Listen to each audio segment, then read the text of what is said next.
Hi friends. నేను మీ ఆద్యాని. Today స్పెషల్‌గా మా ఫ్రెండ్ తన పాపతో వచ్చిందనమాట మా ఇంటికి. చాలా డేస్ తర్వాత కలుస్తున్నాము. సో, తనొచ్చిందని చెప్పేసి బయటికెళ్దామని ప్లాన్ చేశాను. ముందుగా అయితే బయటికెళ్ళి షాపింగ్ అవన్నీ చేసేసాము. సో, ఒక రెస్టారెంట్‌కొచ్చామనమాట. తనకి దమ్ బిర్యానీ అంటే చాలా ఇష్టం. అందుకని తన కోసం స్పెషల్‌గా దమ్ బిర్యానీ ఆర్డర్ చేశాను. నాకు ఆల్ టైమ్ ఎప్పుడైనా సరే నూడిల్సే తింటాను. అందుకే చికెన్ నూడిల్స్ ఆర్డర్ చేసుకున్నాను. సో, వచ్చేసాయన్నమాట. చాలా వేడి వేడిగా చాలా బాగున్నాయి చూడండి దమ్ బిర్యానీ. సో, అది మొత్తం దానికే పెట్టి కొంచెం నేను తీసుకున్నాను. టేస్ట్ అయితే సూపర్‌గా ఉంది. నెక్స్ట్ వచ్చి నూడిల్స్ అన్నమాట. Chicken noodles. ఇవొచ్చి నేనెక్కువ తీసుకొని తనకు కొంచెం పెట్టాను. నాకు సాస్‌తో తినడం అంటే చాలా ఇష్టం. అందుకే సాస్ చూడండి ఎలా వేసుకున్నాను.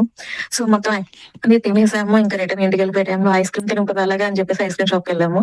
సో, ఐస్ క్రీమ్ వచ్చి తనేమో బటర్ స్కాచ్ ఆర్డర్ చేసుకుంది. నాకెంతో ఇష్టమైన నేను స్ట్రాబెర్రీ ఆర్డర్ చేసుకున్నాను. తింటూ ఉన్నాను. వాళ్ళ పాప ఒక పని చేసింది తెలుసా? నేను తింటున్న ఐస్ క్రీమ్‌ని సరే తింటుంది కదా అని నోట్లో పెడితే దాంట్లోనే ఊసేసింది. అనవసరంగా హాఫ్ ఐస్ క్రీమ్ పడేయాల్సొచ్చింది. ఛీ! ఛీ! చాలా ఏడుపొచ్చిందయితే నాకైతే. సరేలే ఏం చేద్దాం ఫ్రెండ్ వాళ్ళ పాప కదా అనేసి ఇంకా లైట్ తీసుకున్నాను. సరే ఫ్రెండ్స్ మీకు నచ్చినట్లయితే లైక్ చేసి, ఫాలో చేసి, సబ్స్క్రైబ్ చేయండి. బాయ్.